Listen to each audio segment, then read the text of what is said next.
ఓం శ్రీ మహాగణాధిపతయే నమ. ఓం శ్రీ గురుభ్యో నమ. ఓం నమ శివాయ. మాఘపురాణంలో విష్ణువు బ్రహ్మ రుద్రాదులకు చేసిన హితబోధ. పూర్వము బ్రహ్మ ఈశ్వరులకు వాదోపవాదం జరిగింది. నేను గొప్ప అంటే నేను గొప్ప అని. నేను సర్వేశ్వరుడను, 14 లోకములకు అధిపతిని నేనే అన్నాడు శివుడు. కాదు, ఈ 14 లోకాలను, సమస్త చరాచర జీవరాశిని సృష్టించిన సృష్టికర్తను నేను, కావున నేనే గొప్ప అన్నాడు బ్రహ్మదేవుడు. వాద ప్రతివాదములు, తర్క మీమాంసలతో 1000 ఏళ్లు గడిచిపోయినాయి. ఇద్దరు వాగ్వివాదంలో మునిపోయారేమో. సృష్టి కార్యం అంతా స్తంభించిపోయింది. అంతటా శ్రీ మహావిష్ణువు విరాట్ రూపంతో ప్రత్యక్షమయ్యాడు. బ్రహ్మ ఈశ్వరులు ఇద్దరూ సమస్త లోకములు ఇమిడి ఉన్న ఆ రూపమును తిలకించి నిశ్చేష్టులైనారు.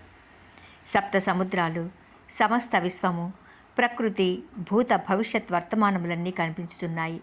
ఆ విరాట్ రూపుని ఎడమ చెవిలో శంకరుడు, కుడి చెవిలో బ్రహ్మదేవుడు ఉన్నారు. ఆ రూపమునకు ఆద్యంతములు లేవు. సర్వత్రా తానే ఉన్నాడు. అనేక వేల బాహువులతో ఉన్నాడు.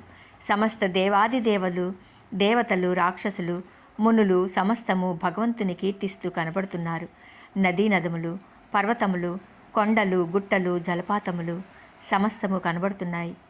భీషణమైన వేడి నిట్టూర్పులు వెదజల్లబడుతున్నాయి. కోటి సూర్యకాంతుల వెలుగులలో ప్రకాశింపబడుతున్నాడు.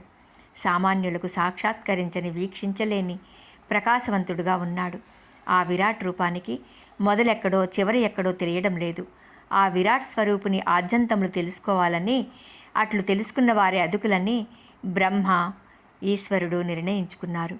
ఇరువురు వెంటనే బయలుదేరి 1000 ఏళ్ళు తిరిగి ఆ విరాట్ స్వరూపుని ఆద్యంతములు కనుగొనలేక యథాస్థానానికి వచ్చి ఇట్లు తలపోశారు. ఆహా, ఏమి ఇది! బ్రహ్మ ఈశ్వరులైన మేము ఈ విరాట్ స్వరూపుని ఆద్యంతములు కనుగొనలేకపోయితిమి అంటే మనం అధికులం కామన్నమాట. సమస్తమునకు మూలాధారమైన శ్రీ మహావిష్ణువే మనకంటే అధికుడన్నమాట. సృష్టి స్థితి లయకారకుడు అతడే సర్వాంతర్యామి.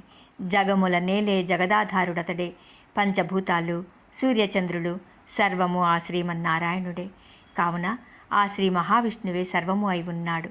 మనమంతా ఆయన కుక్షిలోనే కనకములమే అని నిశ్చయించుకున్న వారై శ్రీ మహావిష్ణువును స్తోత్రము చేయగా, విష్ణువు విరాట్ రూపమును వదిలి యథారూపమును ధరించి మీరెంతో కాలం నుండి వాదించుకొనుచున్న విషయము తెలుసుకొని మీకు జ్ఞానోపదేశం కలుగుటకై ఈ విరాట్ రూపమును ప్రదర్శించాను. నా విరాట్ రూపము యొక్క ఆది మధ్యాంతములను తెలుసుకొనలేక నిశ్చేష్టులై మీ కలహాన్ని ఆపుచేశారు.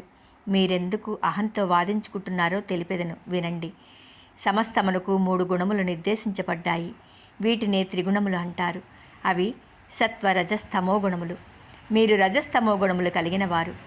ఎవరైతే సత్వ రజస్తమో గుణములు కలిగి ఉందరో వారే గొప్పవారు. తేజోవంతులుగా ఏకాత్మస్వరూపునికి ఆదిలో 3 రూపములే ఉన్నాయి. అవి సృష్టి, స్థితి, లయలు. సృష్టికి బ్రహ్మ, స్థితికి నేను, లయమునకు ఈశ్వరుని అధిపతులుగా చేసి తిని. కావున వీరిని త్రిమూర్తులందురు. త్రిమూర్తులను వారు 3 కాదు, ఏకస్వరూపమే. సృష్టి సౌలభ్యం కొరకు త్రిగుణాత్మక స్వరూపులమైనాము. కావున మీరు వేరు, నేను వేరు అనున్నది లేదు. అంతా ఏకత్వ స్వరూపమే. కావున మన 3 ఎవరికి పూజలు చేసినా ఏకాత్మస్వరూపునికే చెందుతాయి. త్రిమూర్తులమైన మనలో భేదముండదు. రజస్తమో గుణముల ప్రభావముచే మీరిట్లు ప్రవర్తించారు. శాంతమునుంది చరింపుడు. బ్రహ్మదేవ, నీవు ఎక్కడి నుండి ఉద్భవించావు? నా నాభి కమలము నుండియే కదా. కావున నీకును నాకును భేదమున్నదా? లేదు. అట్లేవో మహేశ్వర, ఓంకార స్వరూపుడు వగు నీ గొప్పతనమును తెలియగోరి నారదుడొకనాడు నీ మహాత్మ్యమును తెలుపుమనగా నేను నీ యొక్క మహిమను సర్వస్వమును వినిపించితిని. నాటి నుండి సర్వేశ్వరుని ఘనతను నారదుడు సమస్త లోకాలకు విస్తరింపజేశాడు. ఓ సాంబశివ, నువ్వు నిర్వికార నిరాకల్పుడవు, శక్తిస్వరూపుడవు, త్రినేత్రుడవు, సర్వేశ్వరుడవు, ఆదిదేవుడవు నీవే, ఆత్మస్వరూపుడవు నీవే, భోళాశంకరుడవైన నీవే ఇంత పంతము పట్టదగునా? నేనే నీవు, నీవే నేను. అందుకే శివకేశవులని భక్తులు భజింతురే, పూజింతురే. నిత్య సత్యస్వరూపుడవు, నిత్యానందరూపుడవు, నిత్య ధ్యానస్వరూపుడవు, అర్ధనారీశ్వరుడవు.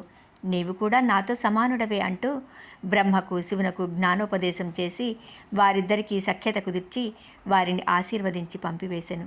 కావున మాఘమాసమందు త్రిమూర్త్యాత్మకుడైన స్వరూపుడైన జగద్రక్షకుడుగు ఆ శ్రీహరిని పూజించినచో సమస్త పాపముల నుండి విముక్తులగుటియే కాక స్వర్గార్హత పొంది సుఖించగలరు.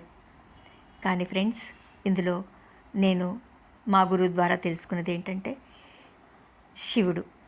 శివరాత్రి రోజు బ్రహ్మ ఈశ్వరులు, క్షమించండి, బ్రహ్మ విష్ణుమూర్తి ఇలాగే నేనంటే నేను గొప్ప అని చెప్పి నడిసి పోటీ పడుతూ ఉంటే వారి మధ్యలో అగ్నిలింగము, తేజోలింగము ఉద్భవిస్తుంది. అదే అరుణాచలలింగం. ఆ లింగమే ఆద్యాంతాలు కనుక్కోవటానికి బ్రహ్మ విష్ణువు వెళ్తారు. మరి వాళ్ళిద్దరికీ చేతకాక, తెలుసుకోలేక వచ్చి స్వామి ముందు నిలబడతారు. అప్పుడు వాళ్ళిద్దరికీ కూడా జ్ఞానోపదేశం చేస్తాడు శివుడు. ఇది అసలు కథ. ఓం నమః శివాయ.